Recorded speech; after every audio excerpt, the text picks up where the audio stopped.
नमस्कार, मैं हूं आपके साथ रंजितार और आप देख रहे हैं रियल टीवी इंडिया। तो आज है 26 अप्रैल और दिन है शनिवार। समय हो चुका न्यूज बुलेटिन। आइए जानेंगे क्या चल रहा है देश और दुनिया में। जम्मू कश्मीर में हुए पहलगांव में हमले को लेकर भारत और पाकिस्तान के बीच मध्यस्थता निभा रहा है ईरान। यानी ईरान ने क्या कहा है भारत को लेकर, जानेंगे आज की इस बुलेटिन में। साथ ही अमेरिका से क्या बयान आया है भारत और पाकिस्तान के विवाद को लेकर और क्या चाहते हैं भारत और पाकिस्तान के लोग। रूस के एम्बेसी से रूस से आने वाले पर्यटकों को लेकर गाइडलाइन जारी कर दी और गाइडलाइन में कहा है कि रूस के नागरिक पाकिस्तान में न जाएं और पाकिस्तान में जाने के लिए रोका है। जानेंगे पूरी डिटेल के साथ आज इस बुलेटिन में।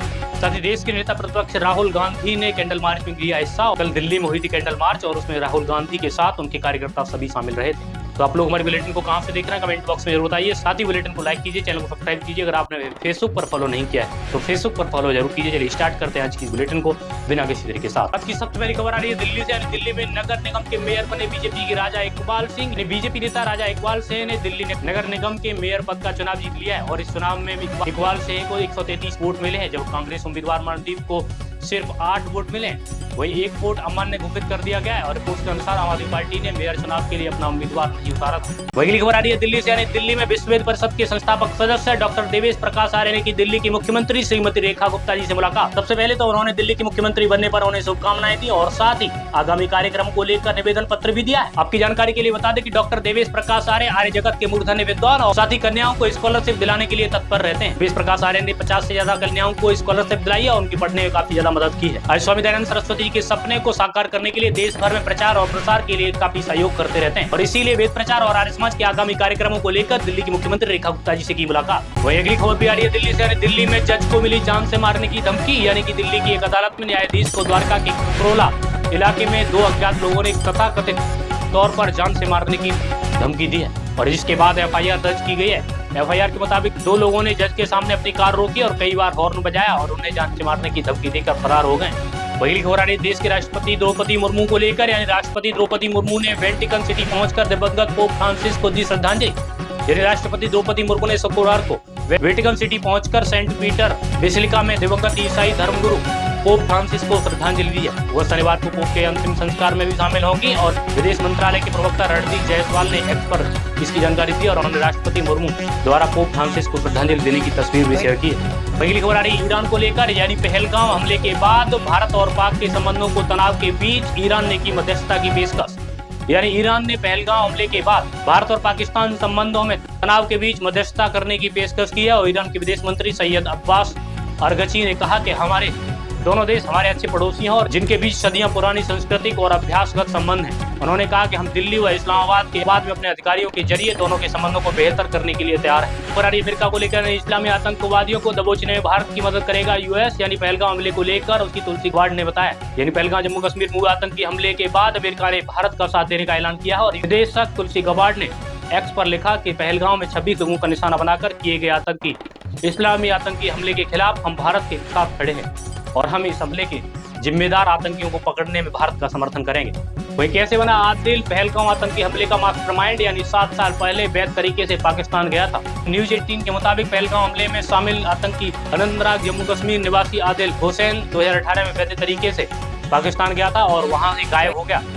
उसने लश्कर-ए-तैयबा ज्वाइन की और लंबे समय तक गायब रहा, लेकिन 2024 में उसकी गतिविधियां देखी गई और फिर रिपोर्ट्स के अनुसार लश्कर-ए-तैयबा के कमांडरों संघ पहलगाम हमले की योजना बनाई। पहली खबर है रूस और क्रीमिया को लेकर। रूस के साथ रहेगा क्रीमिया, यूक्रेन में युद्ध चाहता हूं, डोनाल्ड ट्रंप ने ऐसा कहा है।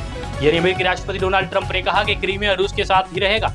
वह यूक्रेन में जारी युद्ध को खत्म करना चाहते हैं और टाइम मैगजीन दिए इंटरव्यू में उन्होंने यूक्रेनी राष्ट्रपति व्लादिमीर ज़ेलेंस्की पर रूसी राष्ट्रपति व्लादिमीर पुतिन की बातचीत टालने पर आरोप लगाया और ट्रंप ने कहा कि क्रीमिया की जनता रूसी भाषा बोलती है। पहली खबर आ रही है कांग्रेस नेता राहुल गांधी को लेकर। दिल्ली में राहुल गांधी ने पहलगाम हमले के विरोध में कैंडल मार्च में लिया हिस्सा। यानी पहलगाम जम्मू कश्मीर में हुआ आतंकी हमले के विरोध में दिल्ली में कांग्रेस पार्टी ने कैंडल मार्च निकाला जिसमें लोकसभा नेता प्रतिपक्ष राहुल गांधी शामिल हुए और इससे पहले राहुल ने जम्मू कश्मीर के मुख्यमंत्री उमर अब्दुल्ला से श्रीनगर में मुलाकात की थी और उन्होंने कहा यह घटना भयानक त्रासदी है और आतंकी हमले के पीछे समाज को तोड़ने की मंशा थी। वहीं खबर आ रही है देश भर में पहलगाम आतंकी हमले के विरोध में मुसलमानों ने काली पट्टी बांधकर पढ़ी नमाज। यानी पहलगाम जम्मू कश्मीर में आतंकी हमले के विरोध में यूपी और MP, उत्तराखंड, तेलंगाना समेत देश भर में मुसलमानों ने काली पट्टी बांधकर जुमे की नमाज पढ़ी और इस दौरान लोगों ने पाकिस्तान और आतंकवाद के विरोध में प्रदर्शन करते हुए पाकिस्तान मुर्दाबाद के नारे लगाए।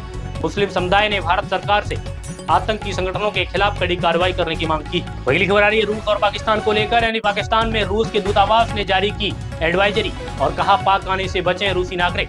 पहलगाम जम्मू कश्मीर में हुआ आतंकी हमले के बाद भारत और पाकिस्तान के बीच बढ़ते तनाव को देखते हुए पाकिस्तान में रूसी दूतावास ने अपने नागरिकों के लिए एडवाइजरी जारी की है। एडवाइजरी में कहा गया कि रूसी नागरिक पाकिस्तान आने से बचें और इससे पहले अमेरिका ने अपने नागरिकों के लिए जम्मू कश्मीर नहीं जाने को लेकर ट्रैवल एडवाइजरी जारी की थी।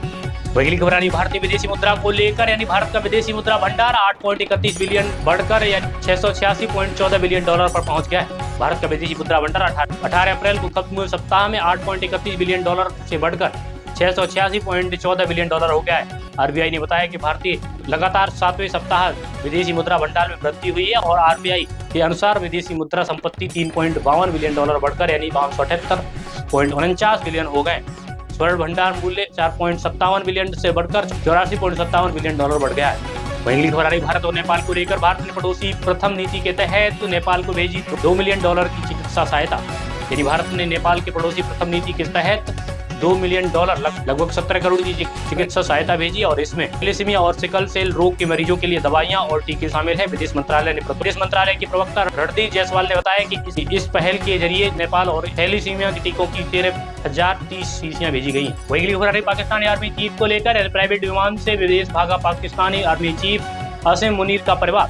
यानी रिपोर्ट के मुताबिक पहलगाम आतंकी हमले के बाद भारत की किसी भी तरह की सैन्य कार्रवाई से पहले पाकिस्तानी सेना प्रमुख जनरल आसिम मुनीर ने अपने परिवार को विदेश भेज दिया है। सूत्रों के हवाले बताया जा रहा है कि पाकिस्तानी सेना के कई अधिकारियों ने अपने परिवारों को प्राइवेट विमान से ब्रिटेन और न्यू जर्सी भेजा है। वह यूक्रेन में जारी युद्ध को खत्म करना चाहते हैं और टाइम मैगजीन दिए इंटरव्यू में उन्होंने यूक्रेनी राष्ट्रपति व्लादिमीर जेलेंस्की पर रूसी राष्ट्रपति व्लादिमीर पुतिन की बातचीत टालने पर आरोप लगाया और ट्रंप ने कहा कि क्रीमिया की जनता रूसी भाषा बोलती है। पहली खबर आ रही है कांग्रेस नेता राहुल गांधी को लेकर, दिल्ली में राहुल गांधी ने पहलगाम हमले के विरोध में कैंडल मार्च में लिया हिस्सा। यानी पहलगाम जम्मू कश्मीर में हुआ आतंकी हमले के विरोध में दिल्ली में कांग्रेस पार्टी ने कैंडल मार्च निकाला और जिसमें लोकसभा नेता प्रतिपक्ष राहुल गांधी शामिल हुआ। और इससे पहले राहुल ने जम्मू कश्मीर के मुख्यमंत्री उमर अब्दुल्ला से श्रीनगर में मुलाकात की थी और उन्होंने कहा यह घटना भयानक त्रासदी है और आतंकी हमले के पीछे समाज को तोड़ने की मंशा थी। वहीं खबर आ रही है देश भर में पहलगाम आतंकी हमले के विरोध में मुसलमानों ने काली पट्टी बांधकर पढ़ी नमाज।